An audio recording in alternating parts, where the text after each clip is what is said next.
In this video, we will learn how to delete WhatsApp account permanently. To delete your WhatsApp account, first open WhatsApp app. Tap on these three dots to open menu. Go to settings. Tap on account. Now tap on delete my account.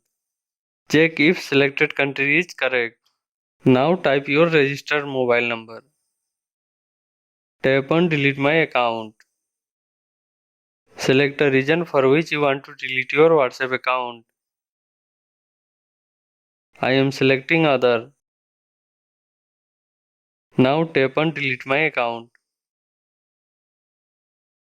Again tap on delete my account. That's all, now your WhatsApp account has been deleted. Subscribe channel, like and share this video.